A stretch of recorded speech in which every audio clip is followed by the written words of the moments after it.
It's such a joy and a privilege to meet with you in this church online experience. It's been one rainy week. It's been raining like cats and dogs here in Chennai. A lot of you, especially who are in the low-lying areas, have been struggling with water levels rising. And we've seen so many people struggling over the last 2 weeks.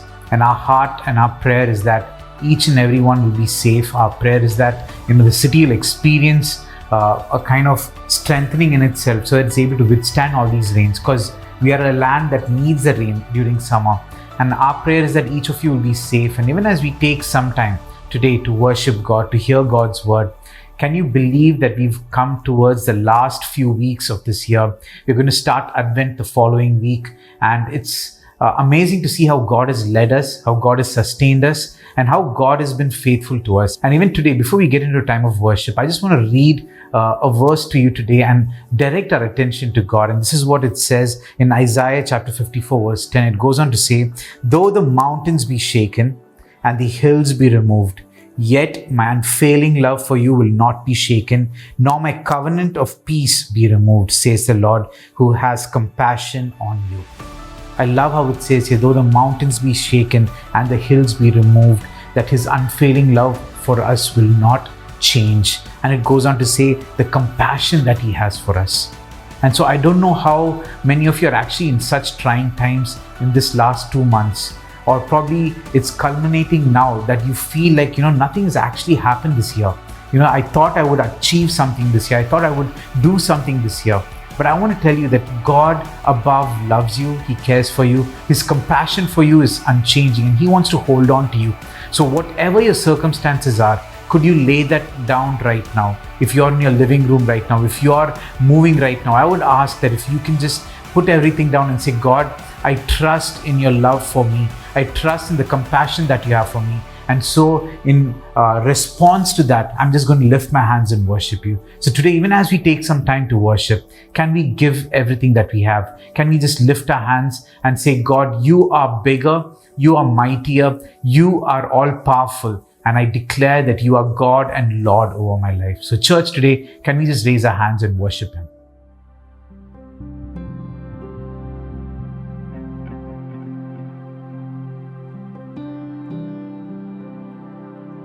Holy Spirit, you are welcome. No matter where we are, we can stop worshiping you, God, 'cause you're worthy, you're worthy, you're worthy.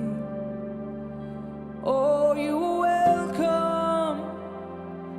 You're welcome right now, God.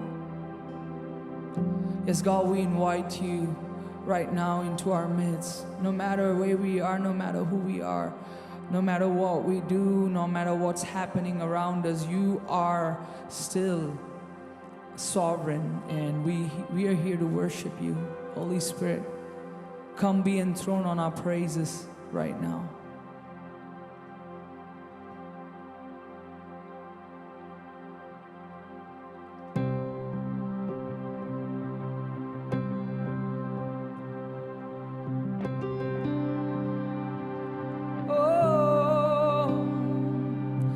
Raise a hallelujah in the presence of my enemies. I raise a hallelujah louder than the unbelief. I raise a hallelujah. My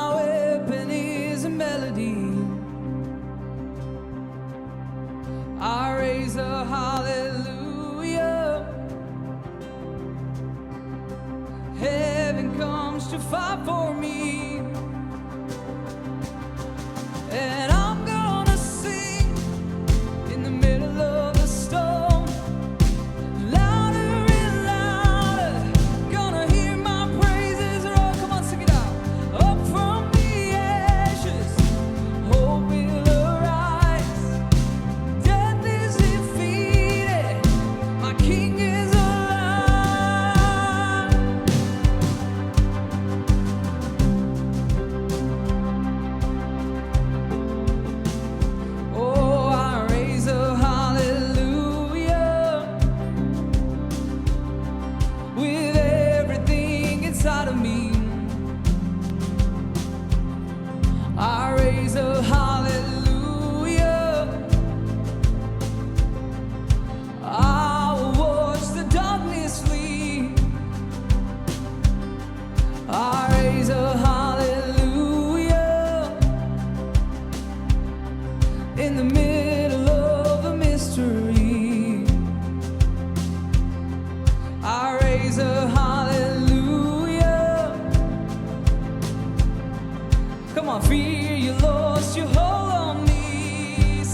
So sing a little louder. Sing it out. Sing a little louder. Sing a little louder.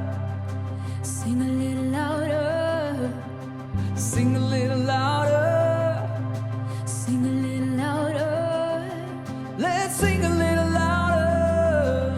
I'll sing a little louder. Sing a little louder. In the presence of my enemies. Sing a little louder. My weapon is a melody. Sing a little louder. Heaven comes to fight for me. Sing a little louder. Heaven Let's sing comes again. to fight for me. Sing a little louder. In the presence of my enemies. Sing a little louder. Louder than the unbelief. Sing a little louder. My weapon is a melody. Let's sing a little louder. Heaven comes to fight for me. I'm sing a little louder. And I'm gonna sing in the middle of the storm.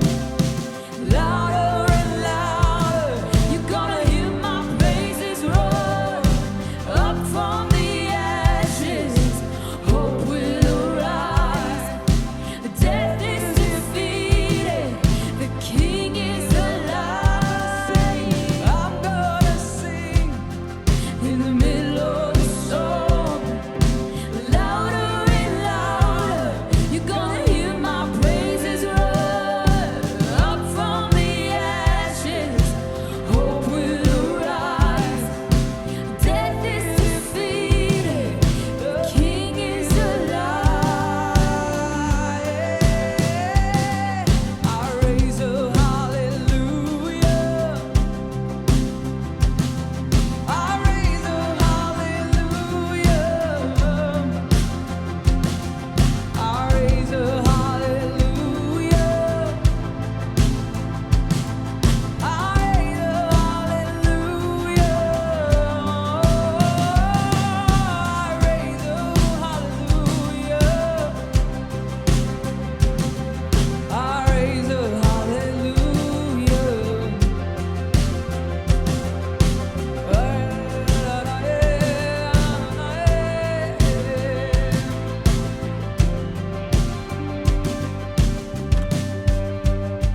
Sing it out. And I'm gonna sing in the middle of the storm. Louder and louder, gonna hear my praises roar up from the ashes. Hope will arise. Death is defeated. Is alive.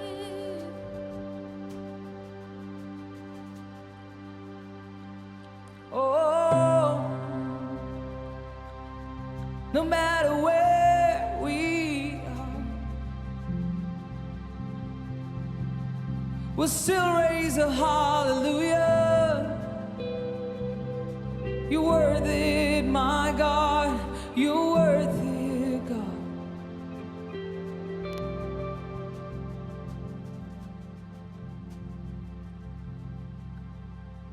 Lord, we thank you, Lord. We thank you, Lord. We thank you, Lord, for being with us. We thank you, Lord, for protecting us. We thank you, Lord, for good health and strength, Lord. And even right now, Lord, as a church, we just raise our hands and we pray even right now, Lord, for those who are still struggling, Lord Jesus, for those who are getting infected again, Lord Jesus, by the COVID virus. We pray that your hand be upon them, your healing, your strength be upon them, Lord Jesus. I pray even right now, Lord, for the entire land of Chennai and Tamil Nadu, Lord Jesus, that, Lord, we'll experience your strength, Lord Jesus, even as we go through this entire sudden depression of rainfall that we've been experiencing. I pray, Lord Jesus, that, Lord, there'll be no one who's stuck, Lord Jesus, in the midst of floods. No lives will be lost, Lord. I pray that, Lord, the sewage systems will work well, Lord Jesus. I pray the water outlets will work well. That they'll be able to drain every water that's accumulating and flooding the city right now, Lord. I pray especially, Lord, for those who are being infected by this waterborne disease, that because of the rainwater and the flood water being mixed along with the drinking water, we pray, Lord, there will be, Lord, your divine healing and strength, Lord, over each and every one.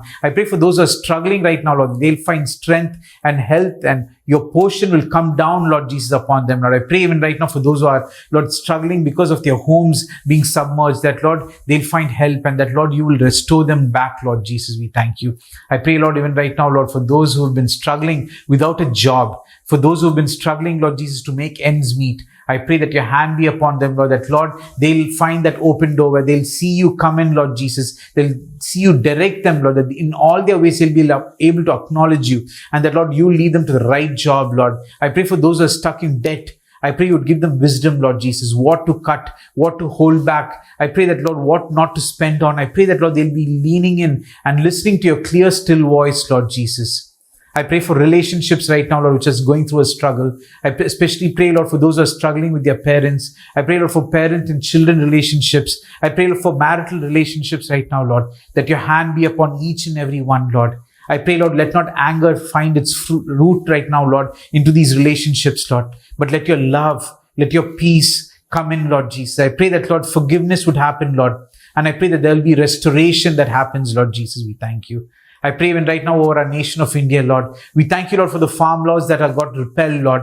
I pray, Lord, whatever are the underlying clauses, Lord, that you will iron out everything, Lord Jesus, that it will work in favor of the farmers, Lord. We pray especially for those farmers who lost families due to this entire period, Lord Jesus, where they were unable to do anything, Lord. We pray that your hand be upon them. I pray for those who've been struggling financially, that you'll be the provider right now, Lord Jesus. We pray that, Lord, even as the government takes steps, that they'll be right, they'll be just. I pray they'll have favor, Lord Jesus. The farmers will have favor. We pray over each and every, Lord, governor, over each and every governing authority over our land, that they'll have wisdom from above. They'll have your heart, Lord Jesus, to act justly and to do what is right, Lord. We thank you.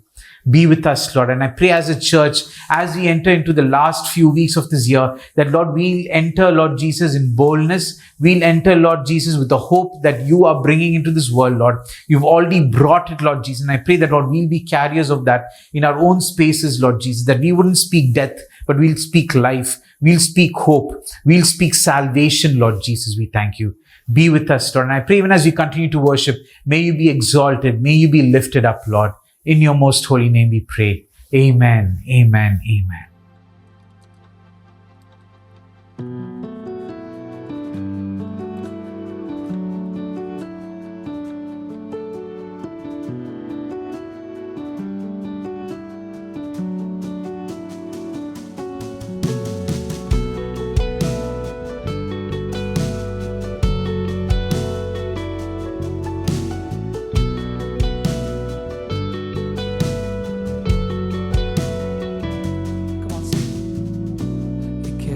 प्यार है तेरा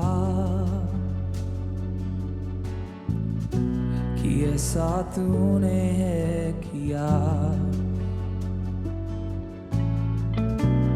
तेरा प्राण दे दिया ताकि जीऊं मैं सदा।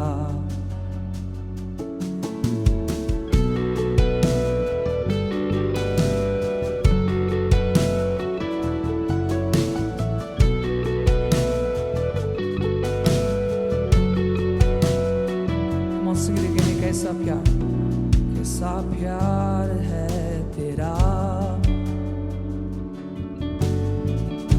कि ऐसा तूने है किया, तेरा प्राण दे दिया ताकि जीऊं मैं सदा। शैतान को हरा दिया, पापों को जड़ से उखाड़ दिया,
से लड़ेगा,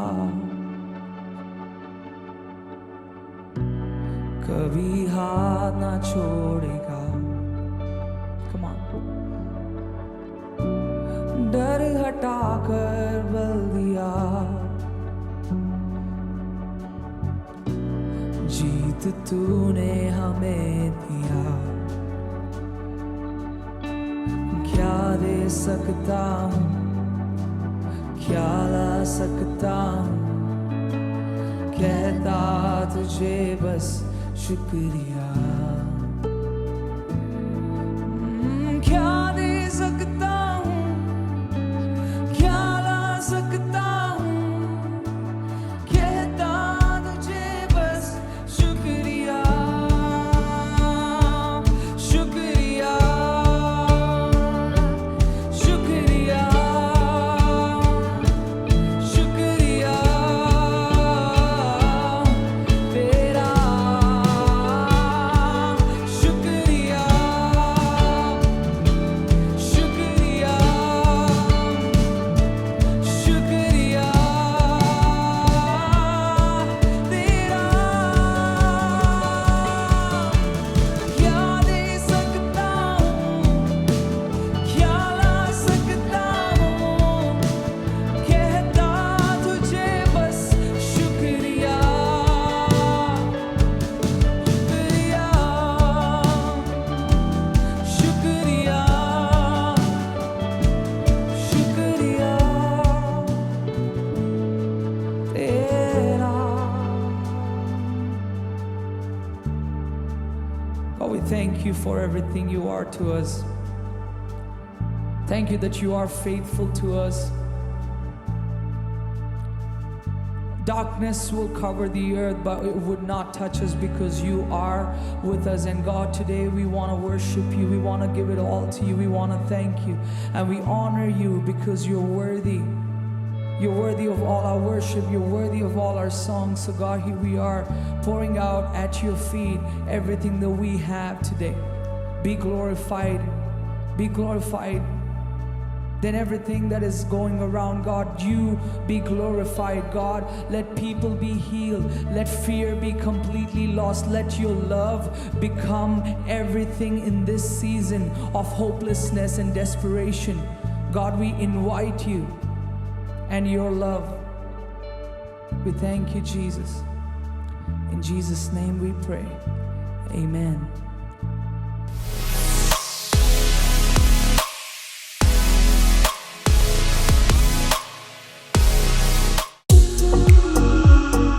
If you need prayer or just someone to speak with, please contact us on this number. We would love to get in touch with you since we believe that when we pray together, there is power in agreement.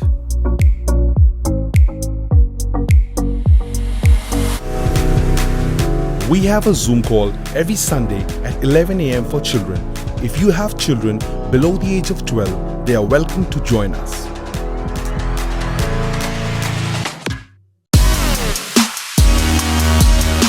We have a Youth Connect every Saturday morning at 11:30 a.m.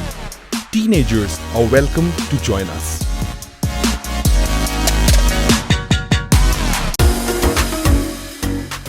We meet this Wednesday for our weekly fellowship and prayer call.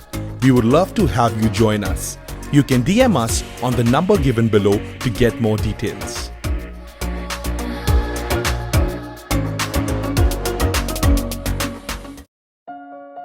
Seeking God every day is necessary in order for us to thrive and to be transformed.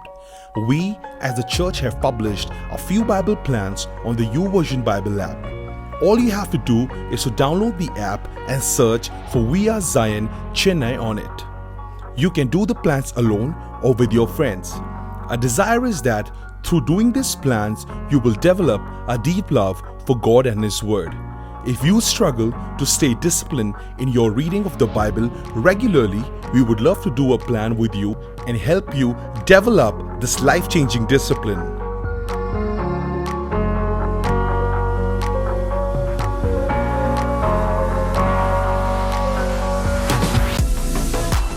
Our sermon podcasts are available on your favorite streaming podcast platform. Make sure to search for Sermon Podcast We Are Zion. Our prayer is that as you listen to these podcasts, you will be blessed.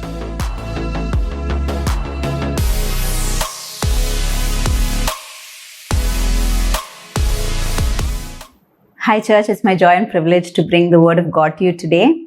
Even as we are heading into the last part of the year, we're going to enter Advent soon. And as I was just preparing for this, I just felt that we need to be dwelling a little bit on what the condition of our faith is. I don't know about you, but for me, I look forward to the last 2 months of the year. I prepare for Christmas for almost 2 months. I love, preparing the house, cooking and inviting people home. And, that's what it kind of, that's what my life revolves around at that time. But some of you might totally be numb during this time. Maybe some of you are dreading the next 2 months. Maybe some of you pretend that, it doesn't affect you at all. Whatever your feelings are, wherever you are at, I believe that God has a word for us today, because as we step into the month of December, as we step into the celebration of Advent, I believe that God has a word for us regarding our faith. It's very easy after an entire year, going through 10 months of the year, our faith sometimes just, it's been through the ringer and it feels old, it feels jaded, it feels tired. But I believe God wants to revive our faith, not just for the last 2 months, but for the next year, as it were. And so I want to encourage us that, wherever you're at today, whatever your thoughts are about the next few weeks, that today you will be determined to allow God to refresh your faith, to revive your faith. And today I specifically want to talk about how our faith moves from ordinary to extraordinary because of the addition of a very simple element. And that element is awe.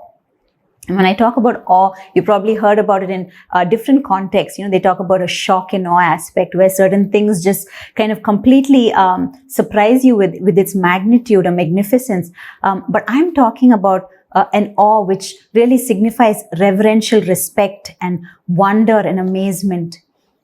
There's a behavioral scientist who I follow, and her name is Michelle Lani, and this is what she has found. She found that awe increases generous decision making and even improves your cognitive abilities. She's also said that it makes us more responsive to good conversations and even good arguments.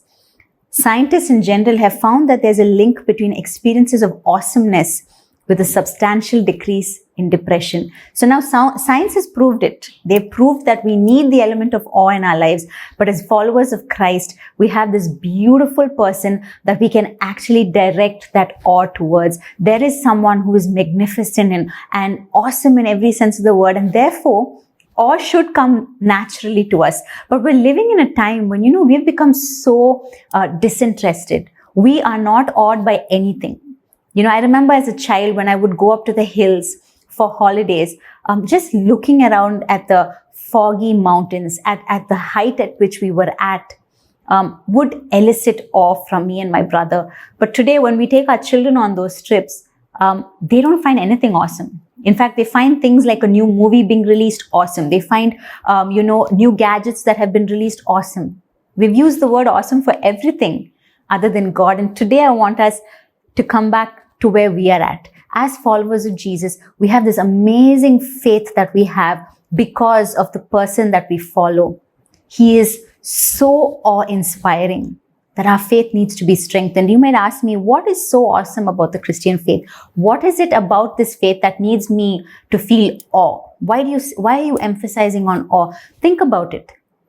Think about it, that the God who created you and me created the entire world with just his words. That the way to the God of the universe was just through the sacrifice of one man. Jesus, God in the flesh, got us that entry to the God of all gods, the Lord of all lords, the God of the universe. Picture this, Jesus in coming to earth fulfilled more than 55 prophecies. It's not possible that one man fulfilled that many prophecies from a mathematical perspective, but he did. Think about it, that it's so easy to have a conversation with God. We don't need to do sacrifices or rituals or traditions. He's just a conversation away, a whisper away. Picture this, that, he uses us to bless others. The way he's blessed us, he uses us to bless others. All of this about the Christian faith should inspire awe, should bring us to our knees with with this, reverential fear of God. But so often we've just gotten so dulled. We're not feeling awe. We worship God because we have to. We come before Him, saying, you know what, I need to do this. But today, can I ask you that you will look at God one more time, but this time with awe. So today I want us to look at Hebrews chapter 12. We're going to be dwelling in the book of Hebrews a bit. We're looking at Hebrews chapter 12 verses 28 to 29. And this is what it says. Therefore, since we receive a kingdom which cannot be shaken, let us show gratitude and offer to God pleasing service and acceptable worship with reverence and awe. For our God is indeed a consuming fire. There's that word again, awe. And what it's saying here is that each one of us, because of salvation, because of accepting Jesus into our lives, we have now inherited an unshakable kingdom. And that is in itself very reassuring because we live in a world that is shaking constantly. Earthquakes, famines, floods, pandemic, all kinds of things. Rape, abuse, murder, kidnapping, trafficking, you name it. The earth is literally being shaken. And today we're saying through this book, what we see is that we have received a kingdom which is unshakable. Thank you, Jesus, for that. Each of you need to be saying thank you to God that we have inherited this kingdom that will not be shaken. It's a kingdom of God where the king is Jesus himself. And what does he say? Because of that, because of what we have inherited, we must show gratitude to our God, who is a consuming fire. The God of the Old Testament is still the God of today. He is not diminished in his holiness. He is not diminished in his power. He's not diminished in his might. He's still the same God. And he says that we show gratitude by offering pleasing service with our very bodies, with everything we have, surrendering our lives to him and worshiping with reverent awe. We live in a time when worship has become easy. We can just click YouTube, we play a worship video and we lie in bed and we just enjoy it. What does reverent awe look like? Is our faith fueled by reverent awe? That's what I want to ask you. And so today I titled my message, is your faith awful or is your faith awe-filled? Okay. What does an awful faith look like? Before I get into what an awe-filled faith looks like, what does an awful faith look like? I don't know about you, but there have been many times when my faith had, these highs and lows of a sine curve. You hear some good news and you're like, your faith is reinstated in God. You're like, wow, God, you're amazing. But then when something bad happens, I'm like, God, where are you? Why did you allow it? God, are you even watching this? Doubting him again and again. When I've seen for myself with my own eyes, I've experienced how faithful he is. And yet doubting him again and again, doubting his heart, doubting his motives. That qualifies as awful faith. Sometimes we deny the power of Jesus. We deny the power of his shed blood. We deny the power of the Holy Spirit who's at work in us. Maybe we deny Jesus himself and say, you know what, I'm comfortable with God the Father, but this whole thing of Jesus, it's a bit iffy for me. Awful faith. Jesus is God. Maybe we have loved and worshipped the created rather than the creator. Sometimes we can get so caught up in our environment and the environmental issues around us that we forget there is a God who created the environment.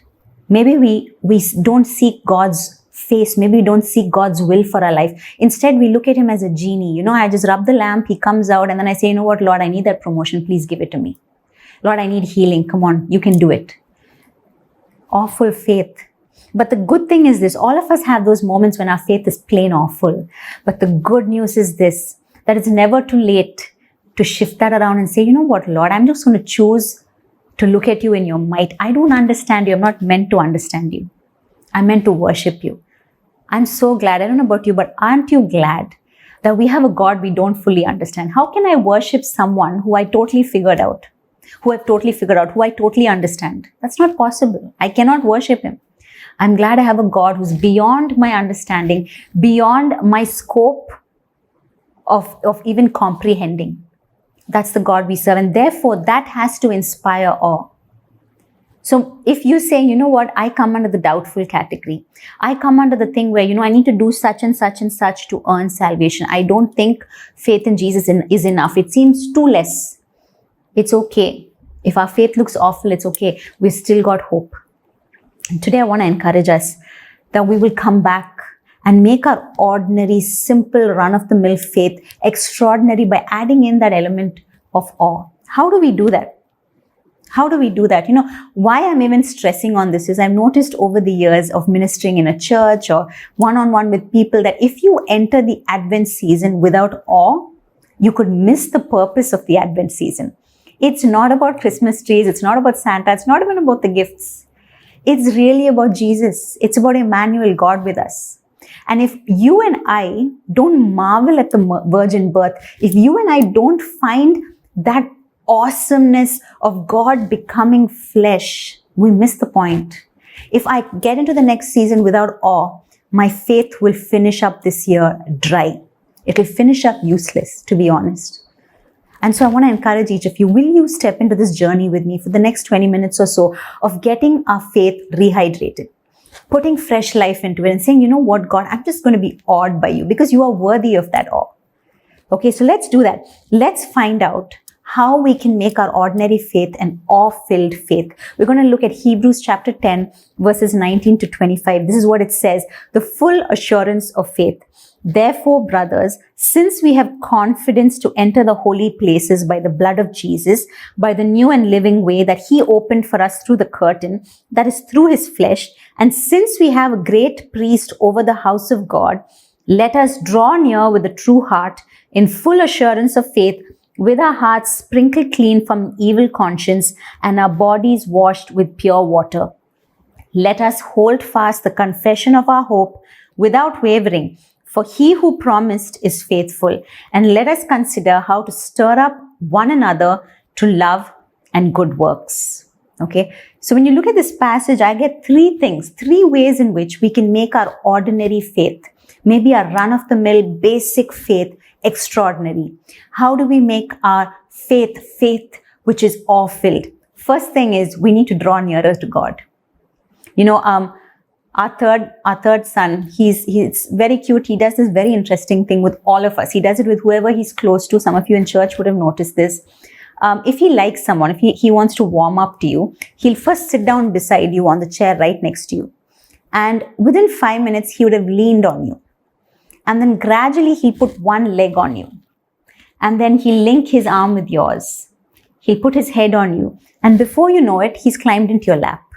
And this will take a whole of about 15 minutes. He does it with my husband, with me, with his uncles, with his aunt, with his grandparents. He does it with a lot of people purely because he enjoys getting close to people. He loves sitting on their laps, listening to them talk, asking them questions, learning about them. And I was just thinking about what he does, and I realized that each of us, we don't have to be so sneaky with God.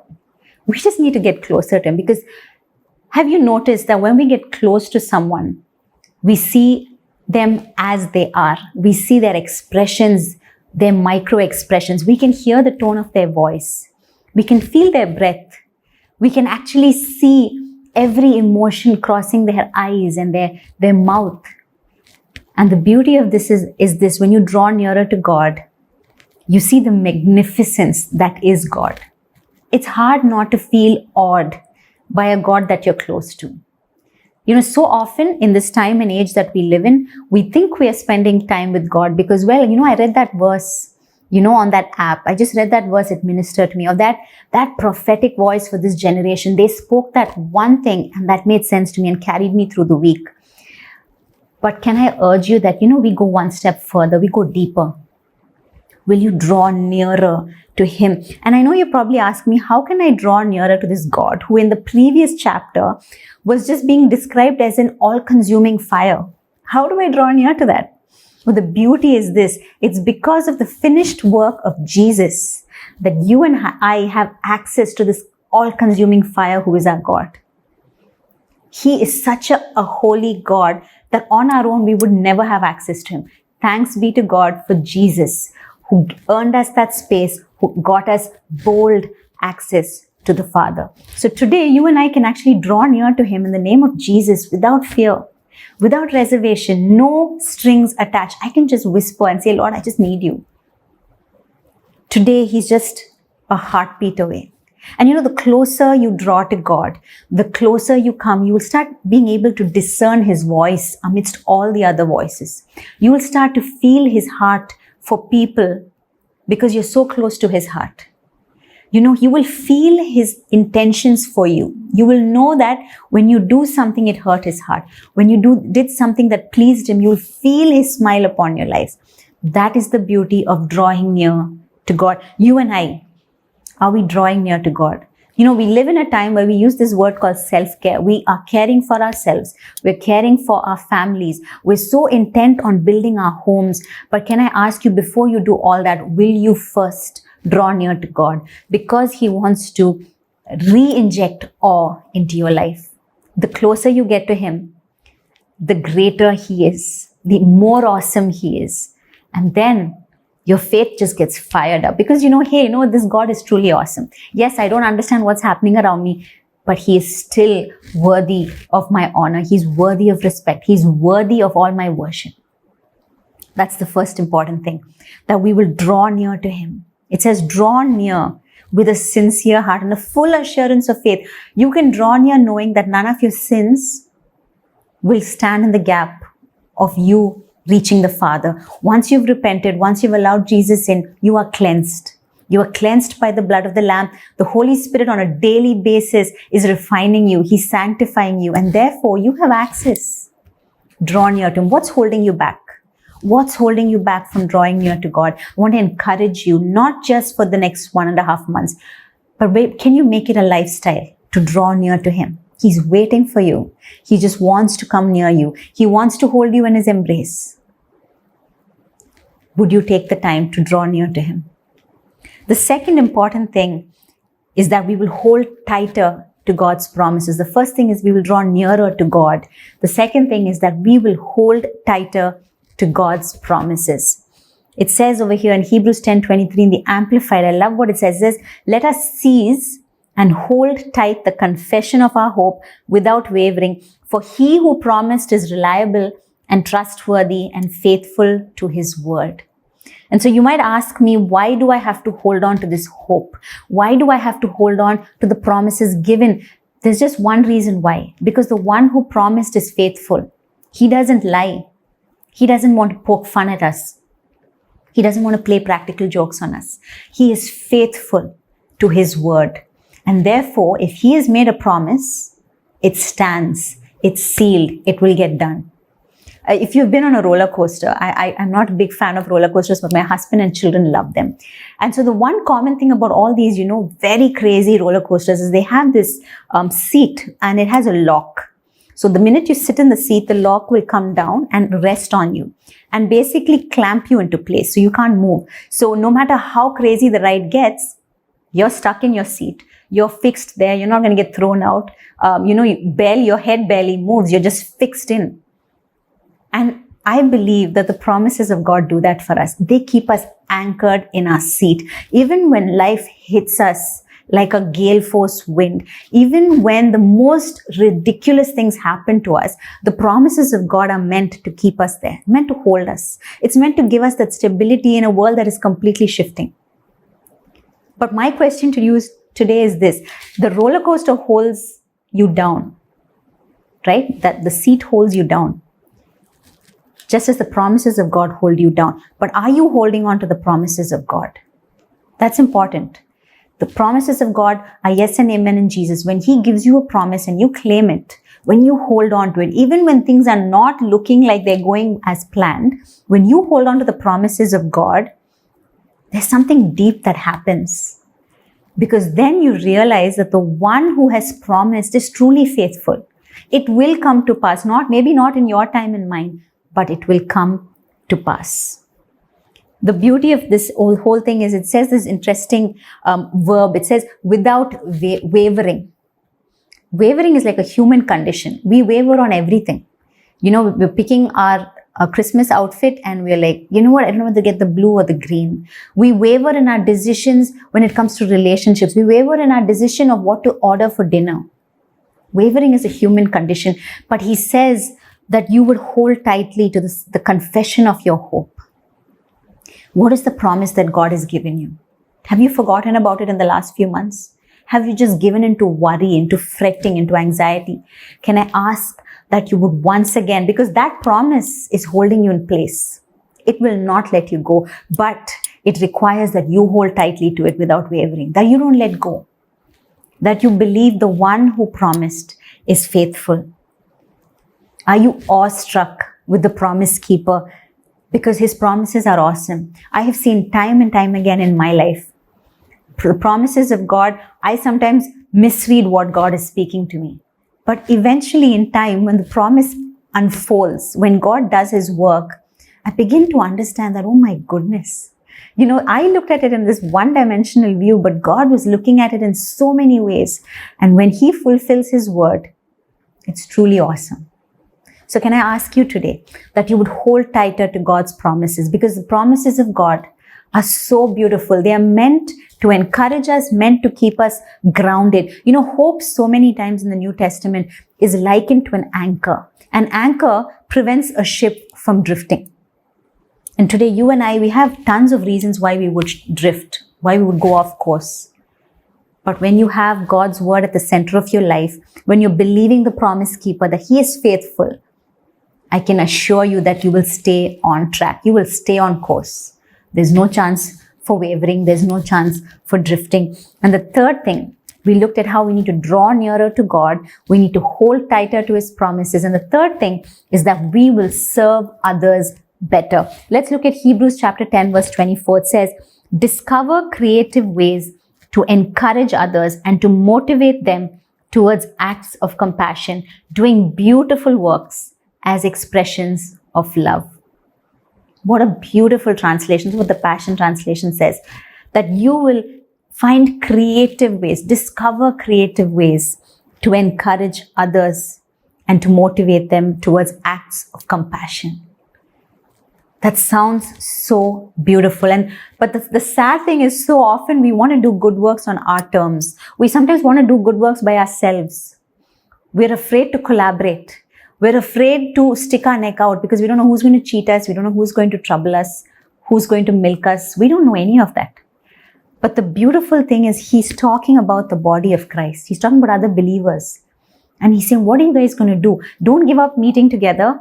Meet, encourage each other to do good works. So many times we do good, before we are saved, before we know Jesus as our Lord and Savior, we do good things just because we feel like we're helping someone else, we're empowering someone else. But once we know Jesus, the way we do good works has to shift. And what do I mean by that? When the love you show, once you know Jesus as your Lord, the love that you have actually comes because you've experienced the love of Christ in your heart. The love that you show is so genuine. The compassion that you show, because you have received the compassion of God, the forgiveness of God. The compassion you now show is 100% genuine. It's not put on. It's not for show. It's beautiful because when our encouragement towards others comes from a deep place of having received encouragement from the Lord and his people, our encouragement towards others becomes powerful. It's not ordinary. The service we do towards others when Jesus is in our lives is completely different. I was reading about a couple of interesting people in the United Kingdom who during the COVID pandemic from 2019 till 2021 have been doing some incredible works in their communities. And these are small little villages and towns in the north of Britain. And a couple of these church people are doing some beautiful work. There's this family there, a mother, father, and 3 young children. What they do is they notice that the people during the pandemic, the elderly, couldn't go to the market and pick up fruits and vegetables. So what they did was they would go to the market, buy it in bulk, come and set up a stall just outside their yard. And then they would give the fruits and vegetables to any neighbor who didn't have any.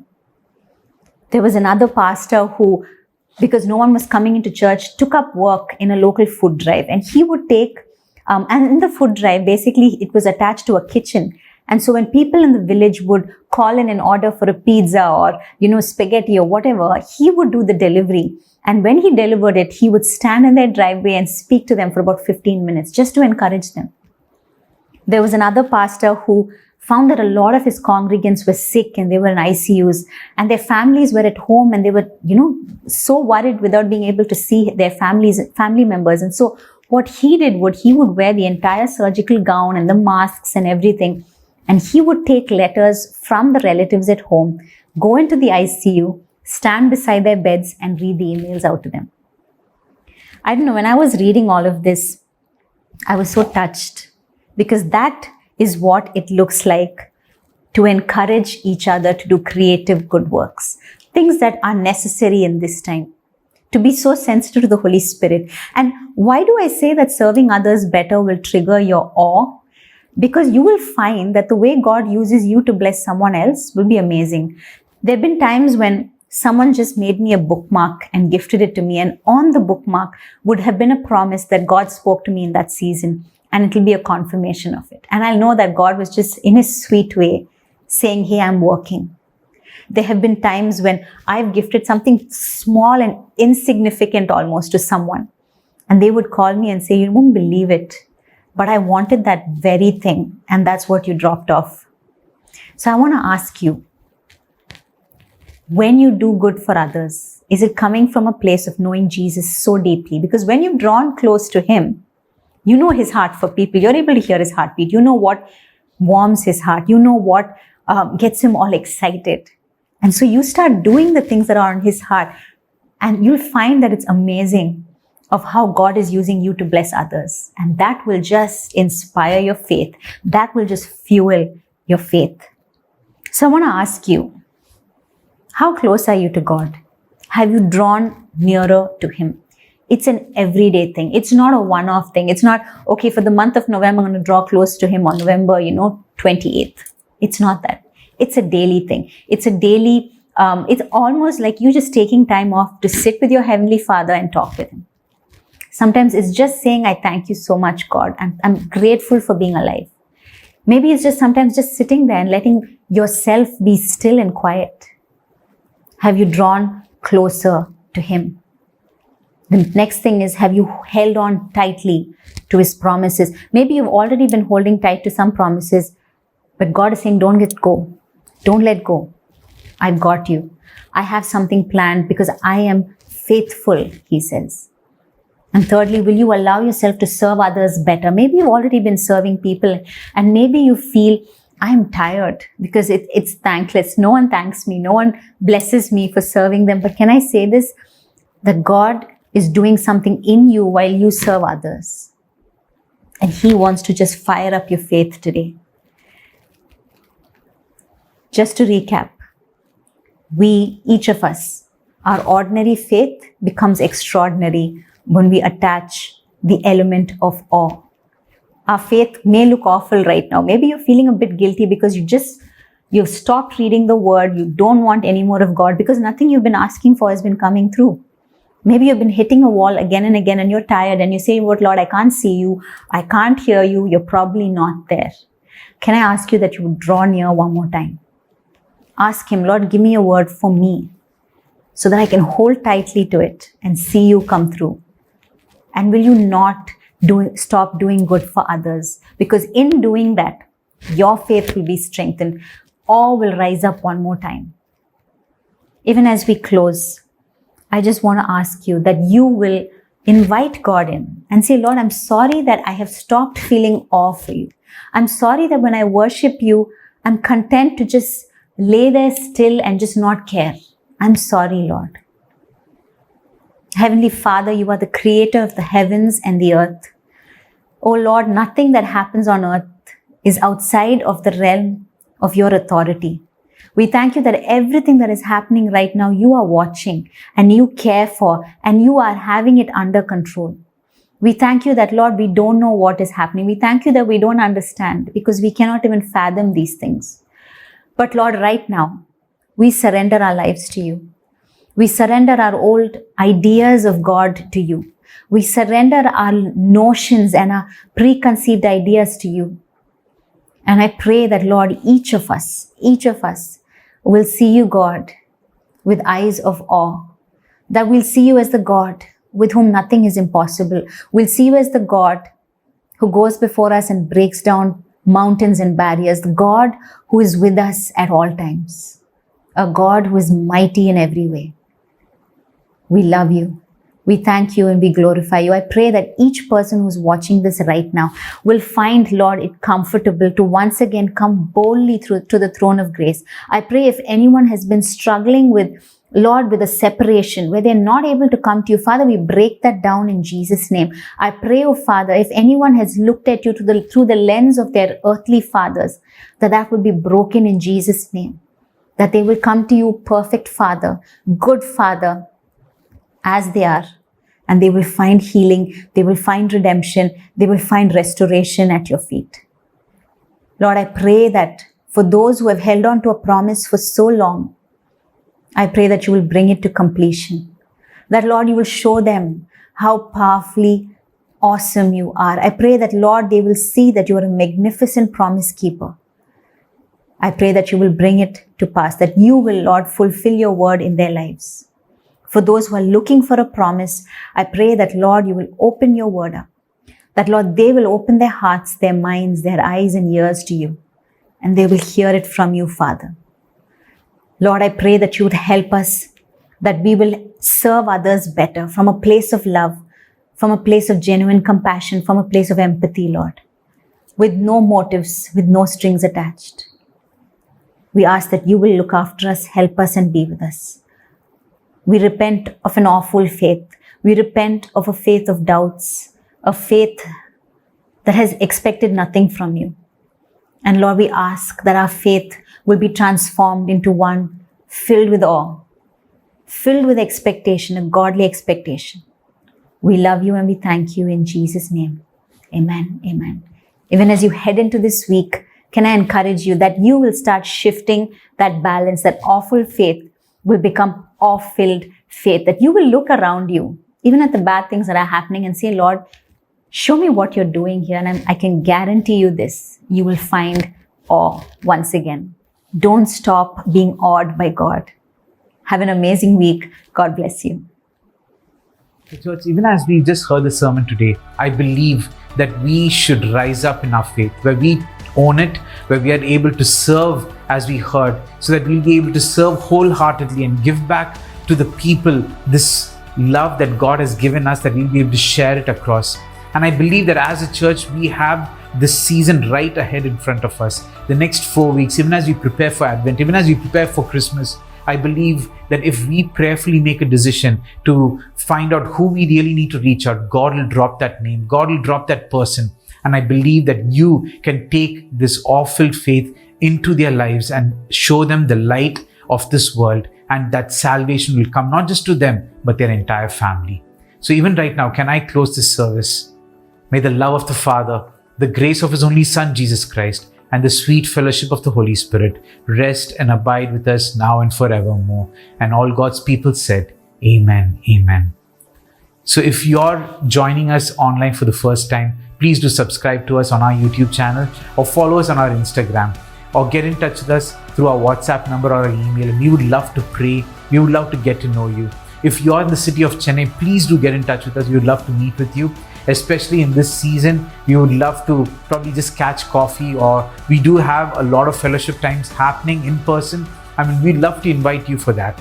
So more than anything, I believe that God has great things in store for you, even as you step into the coming weeks. That step in with expectation, knowing that God is in this world. God is present.